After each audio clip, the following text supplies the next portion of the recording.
Dance is what started our love story. And now with kids, a business, and big dreams, dance is what keeps our love story going. In this podcast, we share our knowledge of movement, connection, and creativity with the hope of entertaining and inspiring you. I'm Emily. And I'm Raymond. And we love connection. Welcome to episode 11 of We Love Connection. So this is where we're talking about all things connection as it relates to our relationships, the world around us, and of course also or always from the perspective of movement, because that's the thing we are actually experts on, the dance and yoga world, performance world. Those are the things we're going to be bringing to you. So of course, I'm Emily Ulibarri, if you didn't already know that. And I'm Raymond Ulibarri. And together we've been running the Melonlight dance for, I put the in front of it, that was weird. Melonlight dance for 10 years now. It's actually our business's 10th birthday next week on October 1st. Now, We Love Connection is kind of a spin-off. This is our new show that we're doing. Like I said, kind of geared a little bit more toward the couple, and how we can bring dance and creativity and those kinds of things into the relationship world and make your relationship even more awesome. At least that's what we try to do in ours. So today, our topic is tango and tapas. We are bringing back our own dance date. It's been a minute, I'm not going to lie, because we've got the new little babe at home, who is now 4 months old. And then we've got the insane 3-year-old running around. And then, there's the pandemic and fewer babysitters and all the things. So we're getting dance date back on our schedule. So we're going to be talking about our dance date inspirations and maybe inspire you to either do a similar kind of date in your life or a spin-off and get you inspired to maybe bring back a date night that's been missing for a little while. So we get started? So tango and tapas. So what we're going to do is tell you a little bit of inspiration about tango, that whether you're a dance enthusiast or not, it's kind of a cool little piece of trivia that I think most people will enjoy. We're going to tell you a little bit about our connection and love for tango and why we adore it so much. Give you little details of our date, and you'll get to see all of those details come to fruition later in the week. We're doing our dance date on Sundays in the perfect world of all sitters workout. And we'll go from there. And then in the second half of today's episode, we're actually going to teach you the most important aspect of tango as we see it. So let's start with a little tango history. This is one of my favorite tango stories to share, and I think most people don't know it. Even a lot of tangueros would be a tango dancer. Even I think a lot of them maybe don't know it. Well, there's lots of impressions of tango, or lots of types of tango, where people don't really know where it came from, or they think there's just one style. And they often call it the Argentina tango. Tango. Tango is actually a huge umbrella. So if you say tango, you're actually meaning a whole bunch of other types of tango underneath that umbrella. It is claimed by Argentina, but then there's also an American form of tango, which is interesting that now if you go to Argentina, there are tango steps called the Americana. So it's Americans imitating Argentine tango, which are now being imitated by Argentinians doing American-style tango. See the loop there?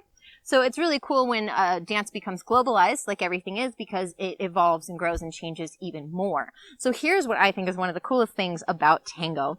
I think it's even still relevant today, maybe even in more unusual ways. So let me take you back in time. We're going to go to like the 1890s-ish. This is about where the beginning of tango history is, as we can tell, as historians can tell. So back around this time, go to Argentina now in your mind, and there were gauchos. These are Argentinian cowboys. So at the country, because of immigration, there was a huge influx of men in the country, like tons of male immigrants coming over from Spain and other European countries. And the country was literally flooded with men. Women weren't coming over with them. They were coming for work opportunities, right?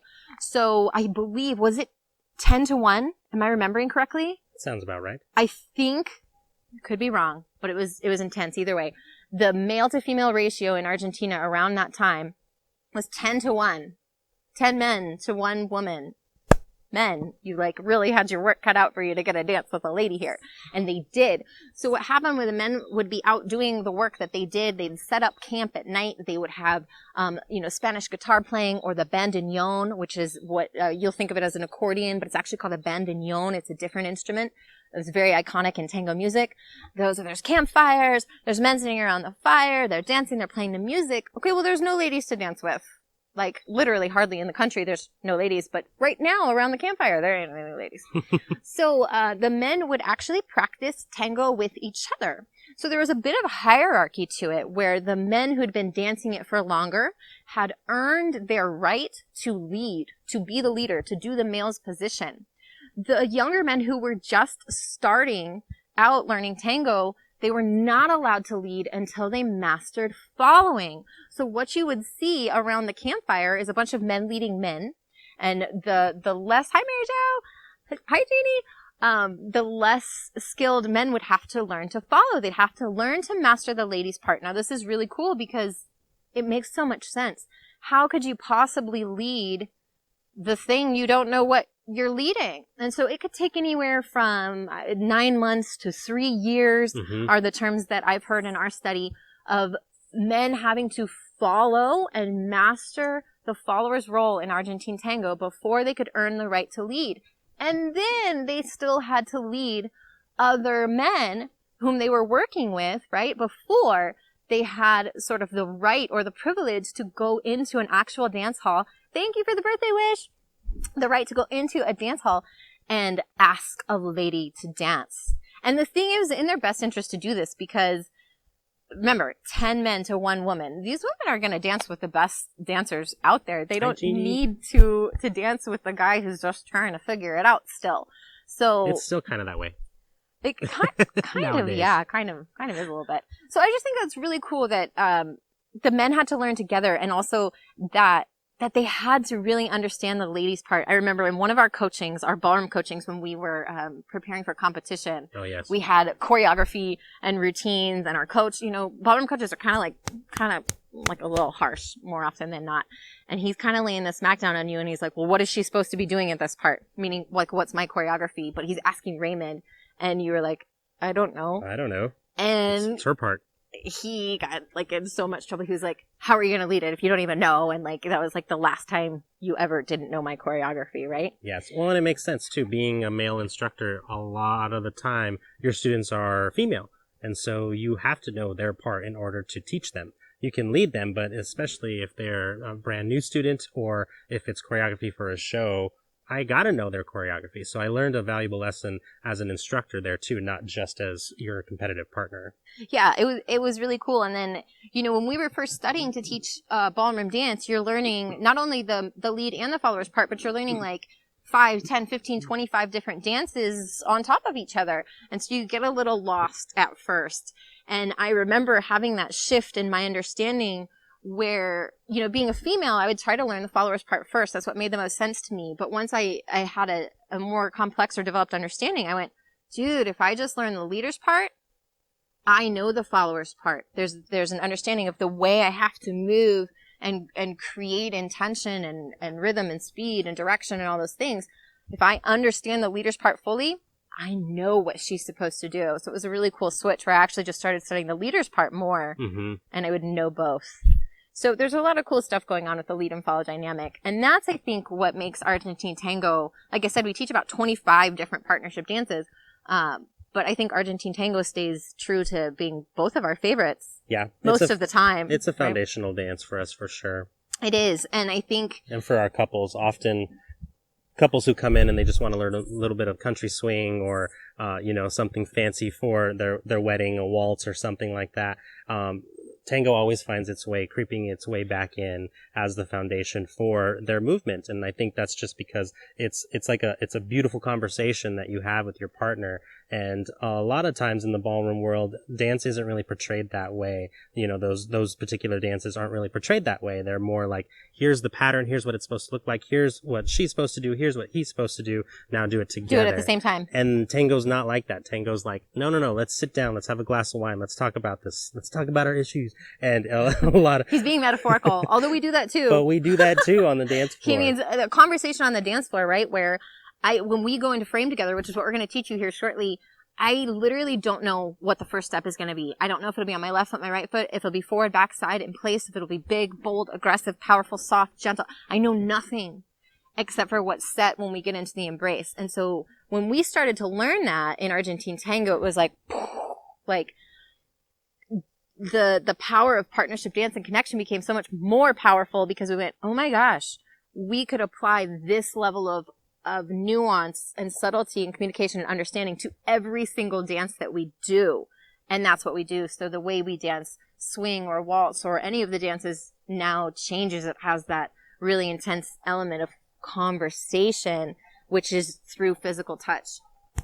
What we call connection. That's what our dance dates are built around. That's what we've really come to love to teach over the years, especially working with couples and wedding couples. It's like, oh my God, that's the thing they want. They want to feel connected. They want the sparks to fly. They want the ooey gooey stuff. They want to feel the magic, but you don't realize that like you're not going to feel the magic unless you feel yourself. You got to like hone in with yourself, and then only then will you be able to listen and communicate with your partner. And I find that like I'll start dancing with a particular person, whether that's you or a student, and I'm kind of like, okay, here's how it's going to feel. The music's just this certain way. And then all of a sudden, that person is not ready to listen. Or maybe Emily and I had a conversation that was not so fun right before we started dancing. And it kind of changes the dynamic, like right on the bat like that. And so you want to make sure that like you kind of like shut up and feel one another before you actually start to move. And I think it's really good advice outside of the dance floor as well. There's a lot of like, we talk about this a lot and we teach this in depth in dance dates, but there's like, it's what you bring to the table first. So sometimes you have to take a minute, like, especially if we're doing a rehearsal where it's like, we do want to get choreography right. And it's not just, oh, let's have a glass of wine and twirl. Like, it's like, hold on, I'll have to step away and be like, I got to clear my energy for a minute. And that's when yoga comes in helpful, and I can find breath. Thank you for the birthday wish. Hi, Denise. I can find that breath. I can calm myself down and go, I got to chill first, because if I bring this energy back into the partnership, is no good. And now you can see how that, am I talking about dancing? Am I just talking about being in a relationship? Right? So that stuff happens all the time on the dance floor, especially when you learn connection and not just dance steps. So, that's kind of what happened for us with tango. It was like the top blew off of everything, and it was like, wow, this language actually is real, and it's communicative, and it takes 0 words. It's all through touch and subtlety and nuance. It's really super fun. So that's why we chose, for getting our own personal dance dates back on the calendar, babyless evenings of dance date, we started with tango and tapas, some of our favorite things. Sorry, I just realized I'm clapping in the Peter. microphone. Hi, Peter. Haven't seen you in a trillion. I think Heather and Lachelle still watching. Hello. Awesome. Thanks, guys. Mary. See, sound advice in life as well as dance. It is, and I love that. I love when that happens, that moment when the couples go, oh my gosh, and you can see it. I've had a lot of lessons with wedding couples. I feel bad. I'm the teacher who can make you cry, but hold on. Not like by beating you with a stick or being mean to you. Well, sometimes. No, I don't do that. Only jokingly we get the whip out. But I've had that moment where it's like, oh man, I'll see something well up, particularly with women, and you just see it welling up, and it's like I said something about dancing, but man, she felt it. She went, whoa, that's happening in our relationship off the floor, and you can see it. And it's kind of like that release you get like from a massage. You're like, I cried, but it was so good, right? And it's really cool if you give yourselves the chance to let that happen, because you don't know what it is until you get on the floor with your partner. You don't know kind of what will come to the surface in the dance world that is just a giant reflection of what's happening in your real world. It's very cool. It makes it much more powerful than just music and moves. So, however, music and moves, our tango and tapas dance date will be this Sunday. And this is something that we like to do. It's actually a process we've used through creating our shows, doing our productions and things. And it's the 5 senses process. And so when we plan an event, whether it's a date night for ourselves or a show for audience to come see or whatever it is, we touch on all the 5 senses and we make sure that we've covered them. What's the room going to look like? What are we going to smell and taste? What are we going to listen to? And then of course touch is always the coming together and dancing. So we go through those 5 senses, and so we'll be doing our own version of tapas. We picked the word tapas. Our friend Chef Coty is probably going to jump on and tell us later that that's not correct. It's just the portion tapas. size, the portion size, small and how portions, you eat it, right? and when you eat it, right? So there will be cheese, there will be olives, there will be lots of crudité. There will be wine. Lots of raw. We're going to do lots of raw fruits and vegetables and things like that. A little less. I feel like I've been having a lot of rich foods. So we're going to bring in the crudité on our little board with the cheese. And he said there will be wine. And I think we're doing Prosecco, though. I think we're doing the bubbly. Yes. That's what I'm hoping Upon for. request from the birthday girl here. So there we go. So that's what our situation will look like. We'll pull in some traditional tango music. I actually think I've got some old tango albums, like vinyl, and we'll maybe throw those on the recorder as well as play some of the Tango Nuevo stuff from, the YouTube. Those kinds of things. So we'll have a nice mix of tango music. Those are playlists that we'll be creating, and you'll get access to some of those things if you join us for dance dates. What else for our tango tapas? Oh, and I'll probably style it up a little bit. I gotta get the shoes. We're gonna get all dressed up and bring it back. It's been a while since we've danced for ourselves, and so I'm really excited for it. It is nice. It's something where we do like to, like I said, in all of those senses. What's the sight of the day? Like, clean up your room first. If it's gonna be in your living room, like clean it up. Get all the toddler toys out of the way. Change out of the sweatpants or like put pants on. Right. Those of you who know. Yeah. I don't really like to wear pants, but I will for dance He day. will for tango night because it's just, I'm sorry, but the tango looks much sexier, much more handsome when you're dressed properly the moment. And then if you do it right, maybe that leads to a pantsless. No pants. Who knows? Pantsless experience. So that's what our tango and tapas date night will look like. I'd love to hear, what are some of your date nights looking like these days, especially if they're happening from home. What are you doing? And then maybe some of our ideas will inspire you, and you can do a version shoes. Yes, I will be putting on the tango dance shoes for sure. So, are we ready to teach something? Sure. Let's teach. Now, this is where there's going to be a transition. So, if you're joining us on the podcast, this is where we will bid you farewell. But first, you should jump on over to YouTube and subscribe to the Melonlight Dance channel. That's the Melonlight Dance channel, not We Love Connection. But you'll find all the We Love Connection episodes on there, because for the rest of the episode, we're going to teach you something, and it's best if you can see it. Also, check out dance dates on melonlight.com and see what we've got going on for you. Now, for the rest of you who are already joining us on video, let's carry on. So, we're going to teach you the most important thing to establishing a good conversation on the dance floor, and that is connection via the embrace. Now, we're talking almost specifically about Argentine tango, and the reason I say that is because the word embrace is a word used in Argentine tango. In the other ballroom dances, we often call it the frame. You can see the different energy of those words. Frame feels like structure and it's important, but embrace sounds more like a hug, and it's still structured and important. We actually use kind of the embrace concept for all the dancing that we do, more so than the frame concept. Now, if we're doing a big traditional fancy waltz, sure, we're going to hold the frame all the proper ways that we're supposed to, right?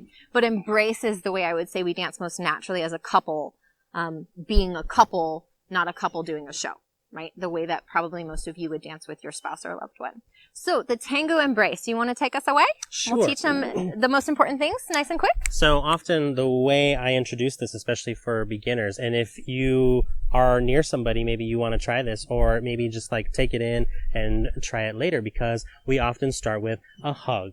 And we always just have the couple just like embrace in their way. Go ahead and grab your partner and hug. Now watch out for our mics here. So we would just do a normal hug, just like this, right? Oh, so nice. You can stay here all day, right? But then you realize that like your hands are around her waist in a very natural way. You know, you're probably standing face to face or nose to nose, and you're just kind of like draped in front of one another, right?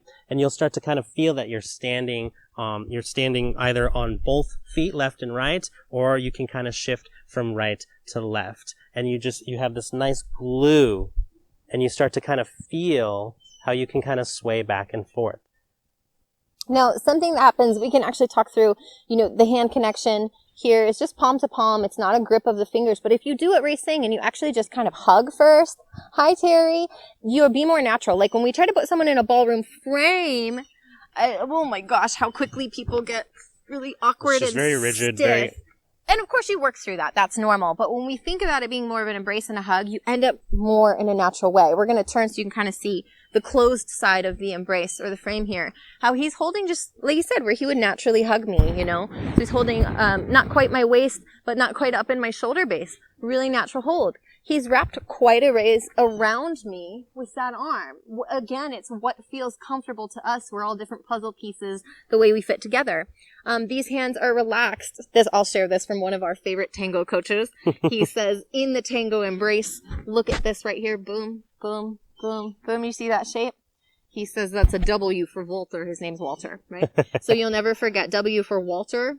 If it doesn't mean anything to you, it does now. That's just what you do. W for Walter when you make the frame. Okay? So that's the leader's left hand. It's probably backwards in the camera, but this is my left hand with the tattoo here, and then her right hand with her tattoo. So your right arm, leaders, is draped around the follower's waist comfortably, and then you're making a W with your other hand while you hold their hand in the embrace. And then, as I said before, just kind of shift. And I'm just going to shift left and right. We don't really spend too much time on both feet at the same time. We spend a lot of time on our left. All you can do from there is jump. A lot of time on our right, yes. We want to be able to take a step. Now, there's two more things I want to say quickly about the lady's left arm. Again, it probably looks reversed to you, but this is lady's left arm is what wraps around. There's not one right way to do this, and the Tango Embrace is actually allowed to change and morph positions throughout the course of the dance, something you would not do in a proper waltz. In fact, if you were competing, you would get marked off for these things, shape-shifting. There it is. Shape-shifting, right?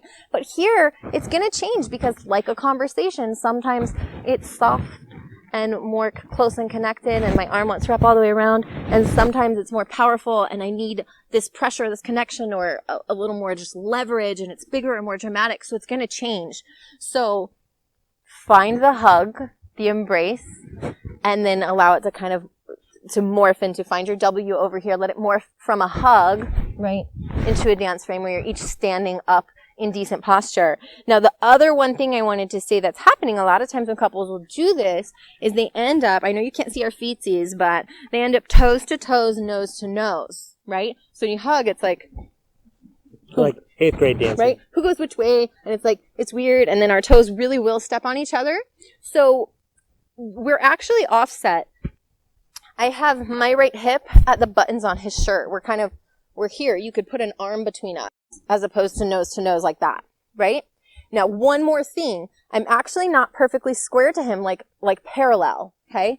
I'm actually kind of wrapped around the corner. Again, this feels more natural. It just feels more natural to kind of hug him here than, straight on. Right? He's mad because he's going to have to edit the sound on this later, and I keep making the microphone do things. Extremely distracted by the microphones right now. Sorry, guys. So there's the embrace. Sorry, we gave you lots of little pointers. If you're brand new, give it a try. If you're not brand new, you probably still pick something up. And just try it tonight. You don't have to know any tango. This doesn't have to be a tango thing. Is embrace your partner, put on a little bit of music, and sway, like I said, back and forth like this. And it feels so nice. And you're welcome. And that's probably as good a lead out as any right there. So thanks for joining us. Hey, let us know what you enjoy seeing, what you'd like to see more of. Like I said, we're getting our bearings in producing more content for you guys in the online space. Go to melonlight.com and check out what we have made for you. I keep trying to make the page better and better obsessively, so let me know what's working and what's not. And most importantly, check out Dance Dates because it is live. It is available for your purchase. And it's ready for you to have, like you could have Dance Date Sunday with us, right? As well. So check out Dance Dates at melonlight.com. Thank you. Subscribe. Check us out on Facebook, on the Insta. We love you. We appreciate you. And we love connection.